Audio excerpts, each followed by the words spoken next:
जय माता दी। ओम नमः शिवाय। भगवान भोलेनाथ माता जी की कृपा आप पर और आपके परिवार पर सदा सर्वदा बनी रहे। आज मैं आप सभी के लिए सोमवार के व्रत में सुनी जाने वाली भगवान शिव और माता पार्वती की बड़ी ही दुर्लभ कथा। बहुत समय पहले वास्कल नामक गांव में बिंदु नामक एक ब्राह्मण रहता था। वे अधर्मी, दुरात्मा और महापापी था। उसकी स्त्री बहुत सुंदर थी। उसका नाम चंचला था। वह सदा उत्तम धर्म का पालन करती थी, परंतु बिंदु वैश्यागामी था। इस तरह कुकर्म करते हुए बहुत समय व्यतीत हो गया। उसकी स्त्री काम से पीड़ित होने पर भी, सदा धर्मनाश के भय से कलेश सहकर भी काफी समय तक धर्म भ्रष्ट नहीं हुई। परंतु आगे चलकर वह भी अपने दुराचारी पति के आचरण से प्रभावित होकर दुराचारी और अपने धर्म से विमुख हो गई। इस तरह दुराचार में डूबे हुए उन पति पत्नी का बहुत सा समय व्यर्थ बीत गया। वैश्यगामी, दूषित बुद्धि वाला वह दुष्ट ब्राह्मण बिंदुकुरु में चला गया। बहुत समय तक नरक के दुखों को भोग कर वे मूढ़ बुद्धि पापी बिंद पर्वत पर भयंकर पिचास हुआ। इधर उस दुराचारी बिंदु के मर जाने पर वह चंचला नामक स्त्री बहुत समय तक पुत्रों के साथ अपने घर में रहती रही। पति की मृत्यु के बाद वह भी अपने धर्म से गिरकर पर पुरुषों का संग करने लगी थी। कहते हैं कि सती विपत्ति में भी अपने धर्म का पालन करना नहीं छोड़ती। यही तो तप है। कठिन तो होता है, लेकिन इसका फल बहुत मीठा होता है। एक दिन देव योग से किसी पुण्य पर्व के आने पर वह अपने भाई बंधुओं के साथ गोकर्ण क्षेत्र में गई। उसने तीर्थ के जल में स्नान किया और बंधुजनों के साथ यहाँ वहाँ घूमने लगी। वह एक देव मंदिर में गई। वहां उसने एक ब्राह्मण के मुख से भगवान शिव की परम पवित्र एवं मंगलकारी कथा सुनी। ब्राह्मण कह रहे थे कि जो स्त्रियां वह विचार करती हैं, वे मरने के बाद जब यमलोक जाती हैं, तब यमराज के दूत उन्हें तरह तरह की यातनाएं देते हैं। वे उसके कामागर को तप्त लौह के डंडों से दागते हैं। तप्त लौह के डंडों से उसका संसर्ग कराते हैं। ये सारे दंड इतनी वेदना देने वाली होती है कि जीव पुकार पुकार कर कहता है कि अब वह ऐसा नहीं करेगा। लेकिन यमदूत उसे छोड़ते नहीं हैं। कर्मों का फल तो सभी को भोगना पड़ता है। देव, ऋषि, मनुष्य सभी इससे बंधे हुए हैं। ब्राह्मण के मुख से यह वैराग्य बढ़ाने वाली कथा को सुनकर चंचला भय से व्याकुल हो गई। कथा समाप्त होने पर सभी लोग वहां से चले गए। तब कथा बांसने वाले ब्राह्मण देवता से चंचला ने कहा कि हे ब्राह्मण, धर्म को न जानने के कारण मेरे द्वारा बहुत बड़ा दुराचार हुआ है। हे स्वामी, मेरे ऊपर कृपा करके मेरा उद्धार कीजिए। आपके प्रवचन को सुनकर मुझे इस संसार से वैराग्य हो गया है। मुझ मूर्छित वाली पापनी को धिक्कार है। मैं निंदा के योग्य हूँ। मैं बुरे विषयों में फंसकर अपने धर्म से विमुख हो गई थी। कौन मुझ जैसे को कुकर्म में मन लगाने वाली पापनी का साथ देगा? जब यमदूत मेरे गले में फंदा डालकर मुझे बांध कर ले जाएंगे और नरक में मेरे शरीर के टुकड़े करेंगे, तब मैं कैसे उन महायातनाओं को सहन कर पाऊंगी? मैं सब प्रकार से नष्ट हो गई हूँ, क्योंकि अभी तक मैं हर तरह से पाप में डूबी रही हूँ। हे ब्राह्मण, आप मेरे गुरु हैं। आप ही मेरे माता पिता हैं। मैं आपके शरण में आई हूँ। मुझ अबला का अब आप ही उद्धार कीजिए। इस प्रकार विलाप करती हुई चंचला ब्राह्मण देवता के चरणों में गिर पड़ी। तभी ब्राह्मण ने उसे कृपा पूर्वक उठाया और इस प्रकार कहा कि नारी, तुम सौभाग्यशाली हो, जो भगवान शंकर की कृपा से तुमने वैराग्यपूर्ण ये कथा सुनी है और कथा को सुनकर समय से अपनी गलती का एहसास कर लिया है। तुम डरो मत और भगवान शिव की शरण में जाओ। उनके परम कृपा से तुम्हारे सभी पाप नष्ट हो जाएंगे। मैं तुम्हें भगवान शिव की कथा सहित वह मार्ग बताऊंगा जिसके द्वारा तुम्हें सुख देने वाली उत्तम गति प्राप्त होगी। शिव कथा सुनने से तुम्हारी बुद्धि शुद्ध हो गई है और तुम्हें पश्चाताप हुआ है तथा मन में वैराग्य उत्पन्न हुआ है। पश्चाताप ही पाप करने वाले पापियों के लिए सबसे बड़ा प्रायश्चित है। जो मनुष्य अपने कर्मों के लिए प्रायश्चित नहीं करता, वह उत्तम गति प्राप्त नहीं करता, परंतु जिसे अपने कुकृत्य पर हार्दिक पश्चाताप होता है, वह अवश्य ही उत्तम गति का भागीदार होता है। इसमें कोई शक नहीं है। शुद्ध चित्त में ही भगवान शिव और माता पार्वती का वास होता है। वे शुद्ध आत्मा पुरुष सदा शिव के पद को प्राप्त होता है। इस कथा का श्रवण सभी मनुष्यों के लिए कल्याणकारी है, अतः इसकी आराधना और सेवा करनी चाहिए। हे ब्राह्मण पत्नी, तुम अन्य विषयों से अपने मन को हटाकर भगवान शंकर की इस परम पावन कथा को सुनो। इससे तुम्हारे चित्त की शुद्धि होगी और तुम्हें मोक्ष की प्राप्ति होगी। जो मनुष्य निर्मल हृदय से भगवान शिव के चरणों का चिंतन करता है, उसकी एक ही जन्म में मुक्ति हो जाती है। ये कहकर वे ब्राह्मण चुप हो गए। उनका हृदय करुणा से भर गया। वे ध्यान में मग्न हो गए। ब्राह्मण का यह उपदेश सुनकर चंचला के नेत्रों में आनंद के आंसू छलक आए। वे हर्ष भरे हृदय से ब्राह्मण देवता के चरणों में गिर गई और हाथ जोड़कर बोली कि मैं कृतार्थ हो गई। हे ब्राह्मण स्यु, भक्तों में श्रेष्ठ स्वामी, आप धन्य हैं। आप परमार्थदर्शी हैं और सदा परोपकार में लगे रहते हैं। हे साधु, मैं नरक के समुद्र में गिर रही हूँ, कृपया करके मेरा उद्धार कीजिए। जिस पौराणिक और अमृत के समान कथा की बात आपने की है, उसे सुनकर ही मेरे मन में वैराग्य उत्पन्न हुआ है। उस अमृतमय कथा को सुनने के लिए मेरे मन में बड़ी श्रद्धा हो रही है। कृपया आप मुझे उसे सुनाइए। कथा सुनने की इच्छा मन में लिए हुए चंचला उन ब्राह्मण देवता की सेवा में वहीं रहने लगी। उस गोकर्ण नामक महाक्षेत्र में उन ब्राह्मण देवता के मुख से चंचला भगवान शिव की भक्ति, ज्ञान और वैराग्य बढ़ाने वाली और मुक्ति देने वाली परम उत्तम कथा को सुनकर कृतार्थ हुई। उसका चित्त शुद्ध हो गया। वे अपने हृदय में शिव के सगुण रूप का चिंतन करने लगे। वे सदैव शिव सच्चिदानंद में स्वरूप का स्मरण करती थी। इसके बाद वह अपना समय पूर्ण होने पर चंचला ने बिना किसी कष्ट के अपना शरीर त्याग दिया। उसे लेने के लिए एक दिव्य विमान वहां पहुंचा। यह विमान शोभा साधनों से सजा था और शिवगढ़ों से सुशोभित था। चंचला विमान से शिवपुरी पहुंची। उसके सारे पाप धुल गए। वह दिव्य रूप धारणी दिव्यांगना हो गई थी। वे गौरांग देवी मस्तक पर अर्धचंद्र का मुकुट और अन्य दिव्य आभूषण पहने शिवपुरी में पहुंची। वहां उसने सनातन देवता त्रिनेत्रधारी महादेव शिव को देखा। सभी देवता उनकी सेवा में भक्ति भाव से उपस्थित थे। उनके अंग की कांति करोड़ों सूर्य के समान प्रकाशित हो रही थी। 5 मुख और हर मुख में 3-3 नेत्र थे। मस्तक पर अर्धचंद्र आकार मुकुट शोभायमान हो रहा था। कंठ में नील चिन्ह। उनके साथ में देवी गौरी विराजमान थी, जो विधि युक्त पुंज के समान प्रकाशित हो रही थी। महादेव जी की कांति कपूर के समान गौर थी। उनके शरीर पर श्वेत वस्त्र थे तथा शरीर श्वेत भस्म से युक्त था। इस प्रकार भगवान शिव के परम उज्जवल रूप के दर्शन कर चंचला बहुत प्रसन्न हुई। उसने भगवान को बारंबार प्रणाम किया और हाथ जोड़कर प्रेम, आनंद और संतोष से युक्त होकर विनीत भाव से खड़ी हो गई। उसके नेत्रों से आनंद के आंसुओं की धारा बहने लगी।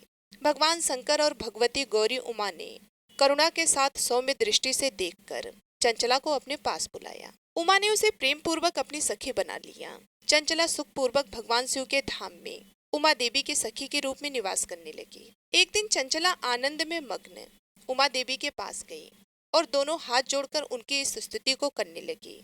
हे गिरिराज नंदिनी, हे अस्कंद माता, हे उमा माता, आप सभी मनुष्यों एवं देवताओं द्वारा पूजित तथा समस्त सुखों को देने वाली हैं। आप शंभु प्रिया हैं।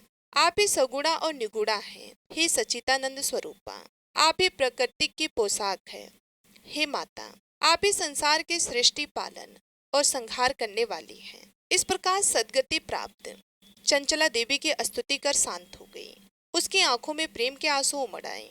तब शंकर प्रिय भक्त वत्सला उमा देवी ने बड़ी प्रेम से चंचला को चुप कराते हुए कहा कि सखी चंचला, मैं तुम्हारी इस स्तुति से प्रसन्न हूँ। बोलो, क्या वर मांगती हो? तब चंचला बोली कि हे गिरिराज कुमारी, मेरे पति बिंदु इस समय कहाँ हैं? उनकी स्थिति कैसी है?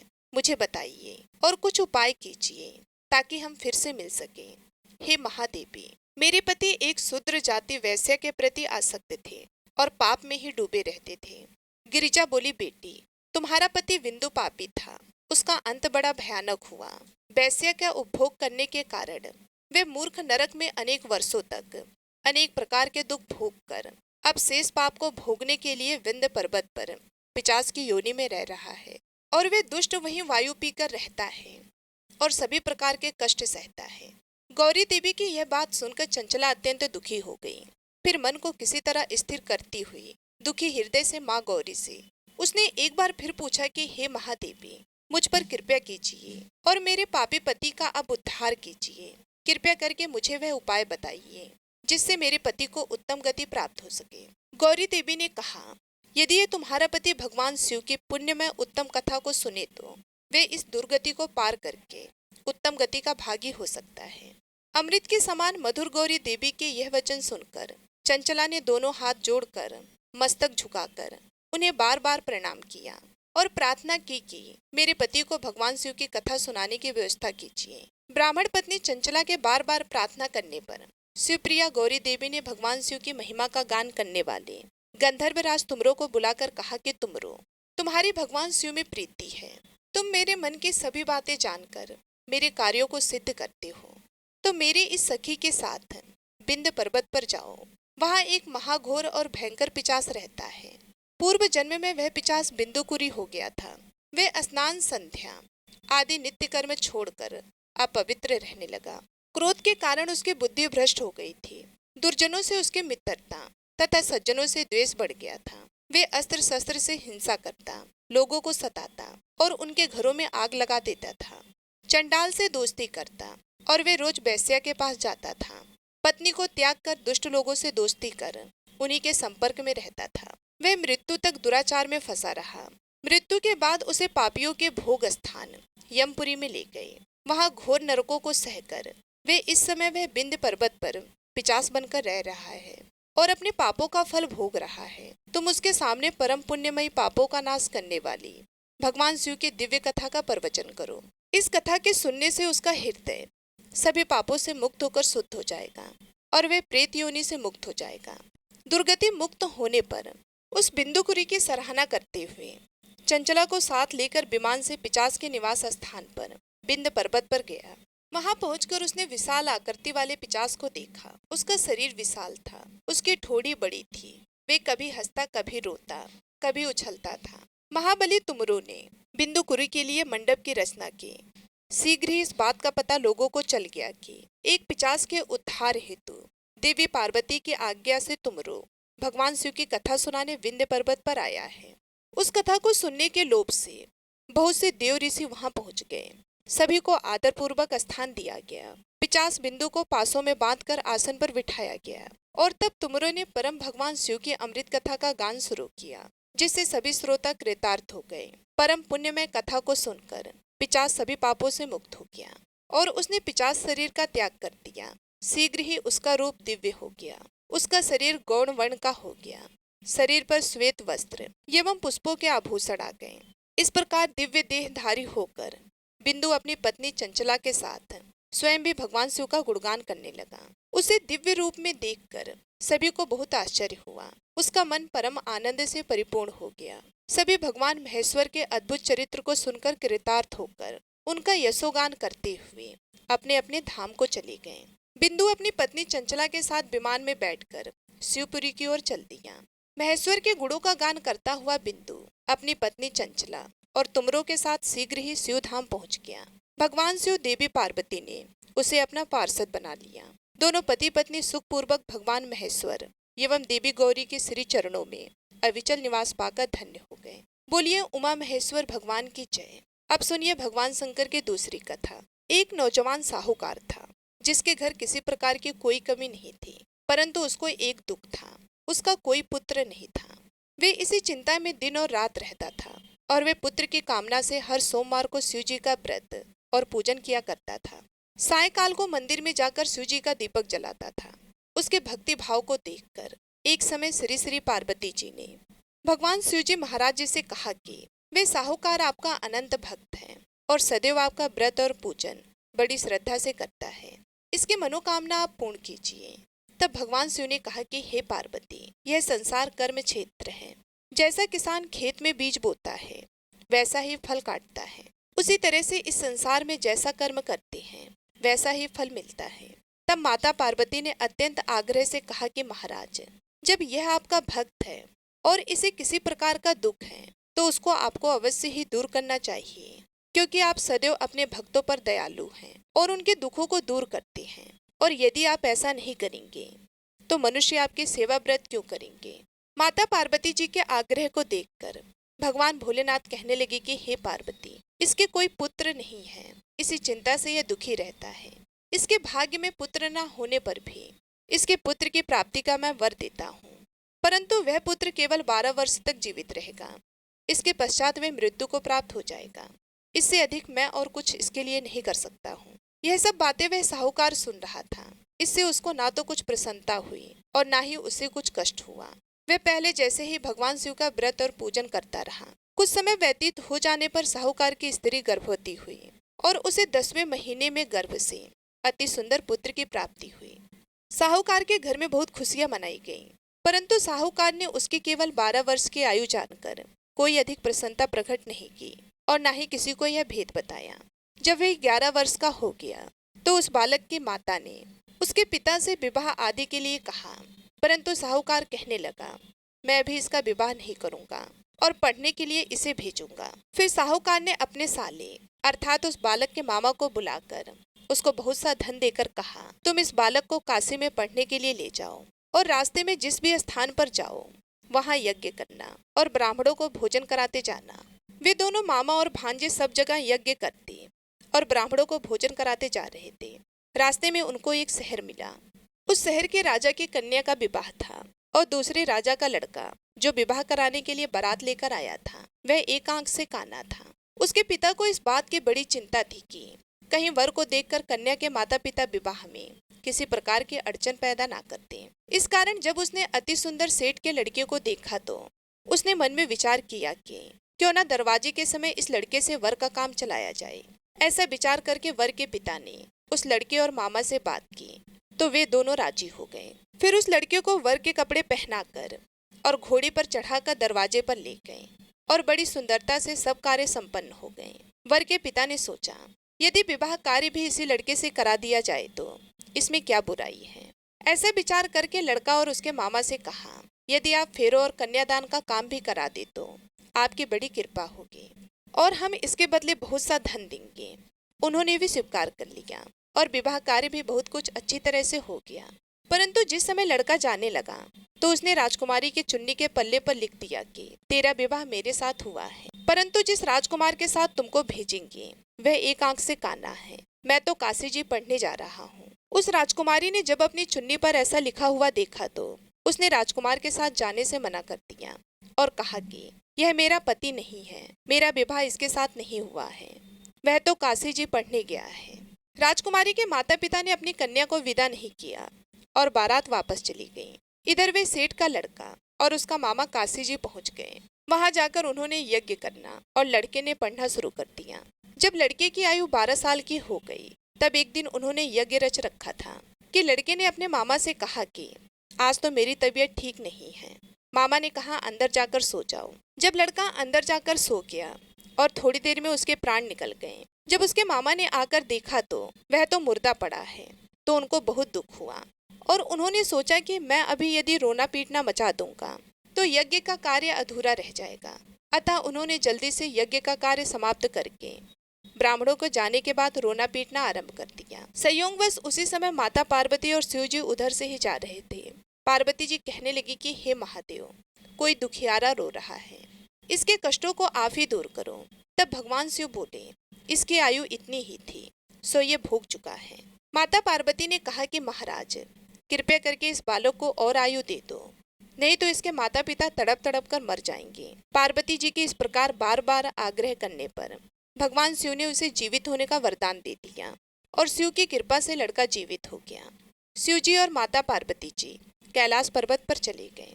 तब इस प्रकार यज्ञ करते हुए लड़का और उसके मामा अपने घर की ओर चल पड़े।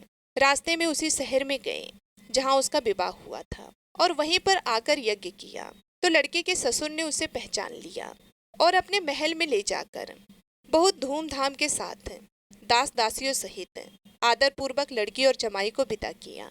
जब वह अपने शहर के निकट आए तो मामा ने कहा, मैं पहले तुम्हारे घर जाकर सबको खबर करके आता हूँ। उस समय लड़के के माता पिता अपने घर की छत पर बैठे हुए थे और उन्होंने यह प्रण कर रखा था कि यदि हमारा पुत्र सकुशल घर आएगा तो राजी खुशी नीचे उतर कर आ जाएंगे, नहीं तो छत से गिरकर अपने प्राण खो देंगे। इतने में उस लड़के के मामा ने जाकर यह समाचार दिया कि आपका पुत्र आ गया है, परंतु उनको विश्वास नहीं हुआ।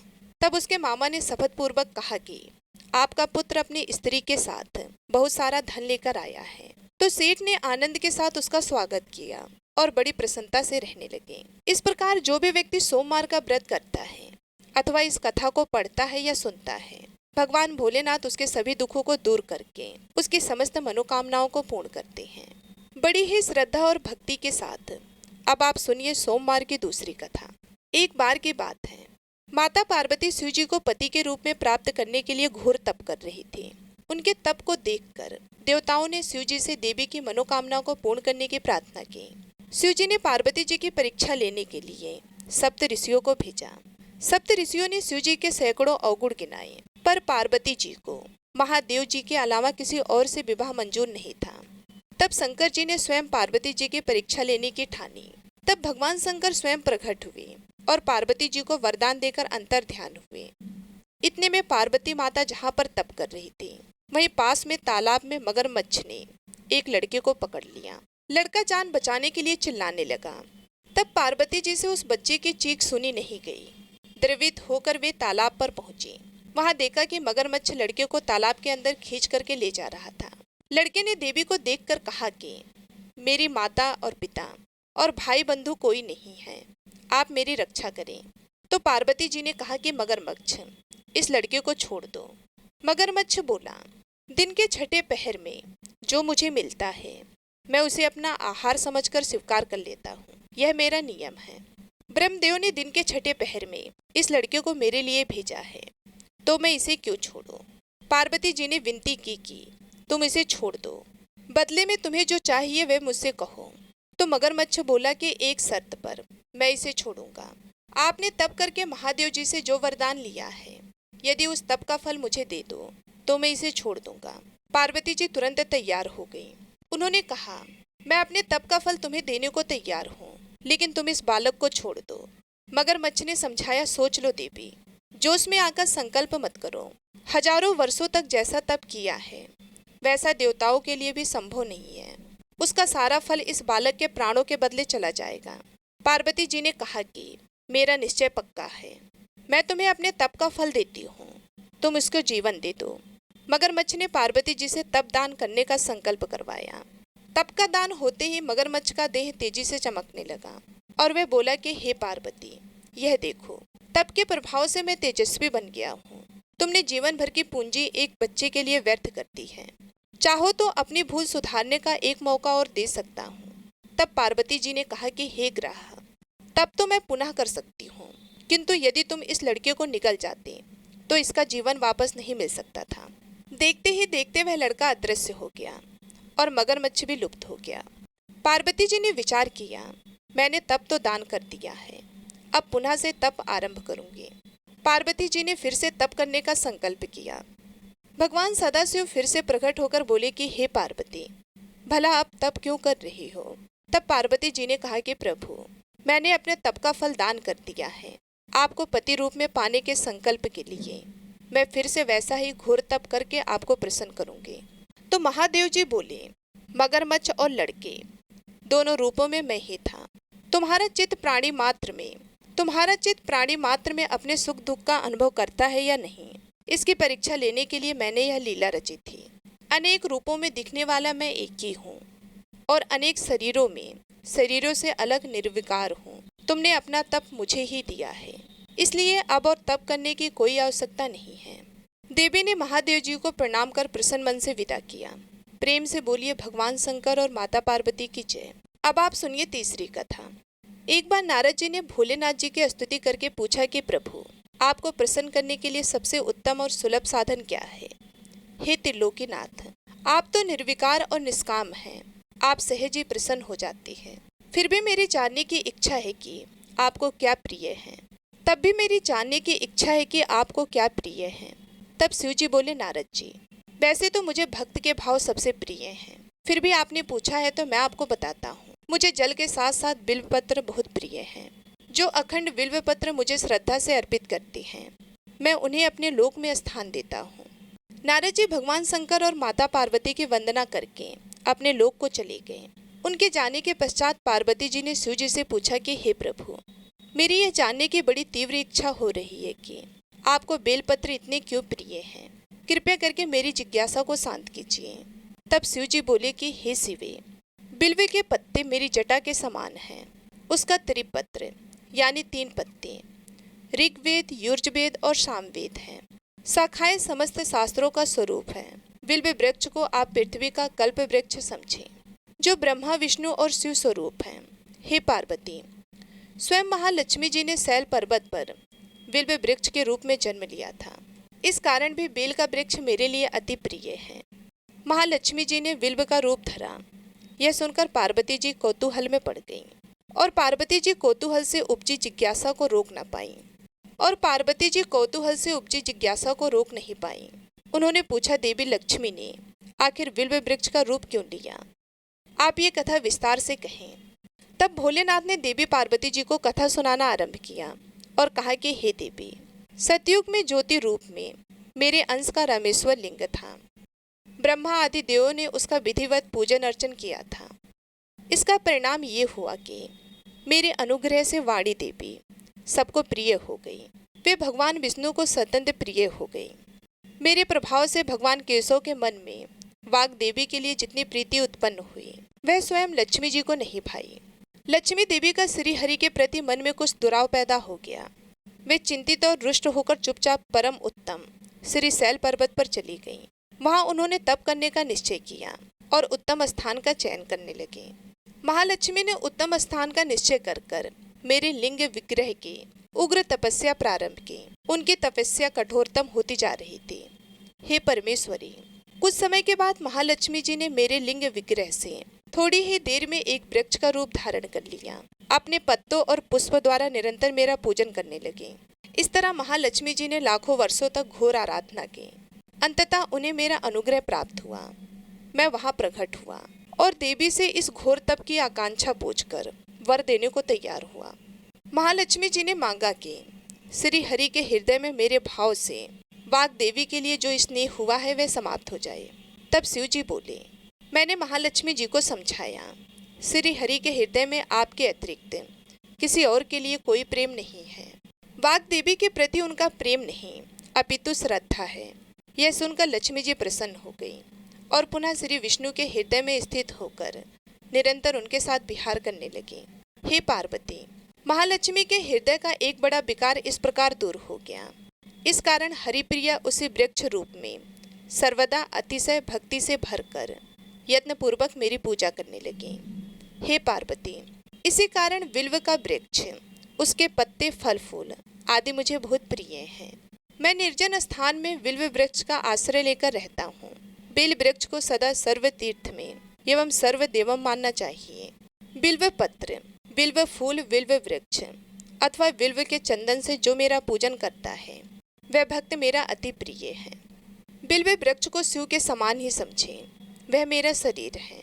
जो बिल्व पर चंदन से मेरा नाम अंकित करके मुझे अर्पण करता है, मैं उसे सभी पापों से मुक्त करके अपने लोक में स्थान देता हूँ। हे देवी, उस व्यक्ति को स्वयं लक्ष्मी जी भी नमस्कार करती हैं जो मेरा पूजन करते हैं। जो बिल्व मूल में प्राण छोड़ता है उसको रुद्र देह प्राप्त होता है और ऐसे मनुष्यों पर सदैव ही माता लक्ष्मी की कृपा रहती है और साथ ही साथ भगवान नारायण की भी कृपा उन पर सदैव बनी रहती है। तो प्रेम से बोलिए भगवान शिव और माता पार्वती की जय। अब आइए सुनते हैं लप्सी और तपसी की कथा, जो कि हर व्रत के बाद में अवश्य सुनना चाहिए, क्योंकि ऐसा कहा जाता है कि बिगर लप्सी और तपसी की कथा सुने बगैर कोई भी व्रत कथा पूर्ण नहीं होता। तो आइए बड़ी ही श्रद्धा से लप्सी और तपसी की कथा को सुनते हैं। एक लप्सी था, एक तपसी था। तपसी हमेशा भगवान की तपस्या करता था। तपसी हमेशा भगवान की तपस्या करता था, लेकिन उसे चोरी करने की आदत थी।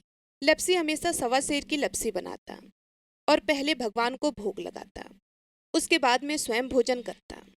दोनों भाइयों का यही नियम था। तो एक दिन किसी बात को लेकर दोनों में कहासुनी हो गई। तो तपसी बोला कि मैं रोजाना भगवान की तपस्या करता हूँ, इसलिए मैं बड़ा हूँ। तो लप्सी बोला कि मैं रोज भगवान को सवा सेर की लप्सी का भोग लगाता हूँ, इसलिए मैं बड़ा हूँ। ऐसा कहते हुए दोनों जोर जोर से लड़ने लगे। तभी वहां से नारद जी गुजर रहे थे। दोनों को लड़ता हुआ देखकर वहां आए और उनसे पूछा कि तुम दोनों क्यों लड़ रहे हो। तो दोनों ने अपने आप को बड़ा बताया और साथ में बड़ा होने का कारण भी बताया। तो नारद जी बोले कि मैं तुम्हारा फैसला कर दूंगा, कल आऊंगा, बता भी दूंगा कि तुम दोनों में से कौन बड़ा है।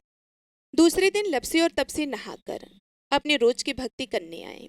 तो नारद जी ने छुपकर 1.25 करोड़ की एक एक अंगूठी उन दोनों के आगे रख दी। जैसे ही भक्ति करते हुए तपसी की नजर उस अंगूठी पर पड़ी तो उसने चुपचाप उस अंगूठी को उठाई और अपने पैरों के नीचे दबा ली। लप्सी की नजर अंगूठी पर पड़ी, लेकिन उसने ध्यान नहीं दिया। उसने पहले भगवान को भोग लगाया और फिर स्वयं भोजन करने के लिए बैठ गया। थोड़ी देर बाद नारद जी सामने आए। तो दोनों ने पूछा कि अब बताओ हम में से कौन बड़ा है। तो नारद जी ने तपसी से खड़ा होने के लिए कहा तो वे खड़ा हुआ, तो उसके पैर के नीचे दबी हुई अंगूठी दिखाई दी। तो नारद जी ने तपसी से कहा कि तपस्या तो तुम रोज करते हो, लेकिन इतनी तपस्या करने के बाद भी तुम्हारी चोरी करने की आदत नहीं गई। ये अंगूठी मैंने ही तुम दोनों के आगे रखी थी। मैं ये देखना चाहता था कि तुम दोनों में से किसके मन में लालच है। तो तुझे तो अंगूठी दिखाई पड़ते ही झट से अपने पैरों के नीचे दबा ली। लेकिन लपसी का ध्यान अंगूठी पर जाने के बाद भी लपसी ने अंगूठी को नहीं उठाया और ना ही ध्यान दिया। उसने सिर्फ अपने भगवान जी में ध्यान रखा, उन्हें भोग लगाया और बाद में स्वयं भोजन करने लगा। इसलिए लपसी बड़ा है और तुम्हें तुम्हारी तपस्या का कोई भी फल मिलने वाला नहीं है। जितनी चाहे मर्जी तुम तपस्या कर लो, तुम्हें इसका कोई भी फल नहीं मिलेगा।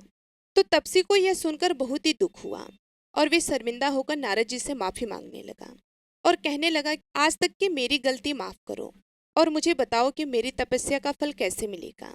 आज के बाद कभी भी मैं चोरी नहीं करूंगा।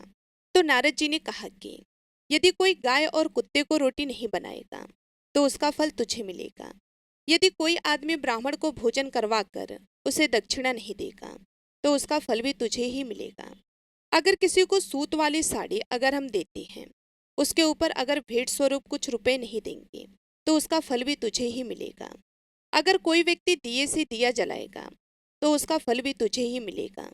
अगर कोई औरत आंगन लीप कर चौका नहीं लीपेगी तो उसका फल भी तुझे ही मिलेगा। यदि कोई व्रत कथा में सारी कहानी सुन ले लेकिन तुम्हारी कहानी ना सुने तो उसका फल भी तुझे ही मिलेगा। उस दिन से हर व्रत कथा और कहानी के साथ लपसी और तपसी की कहानी कही और सुनी जाती है।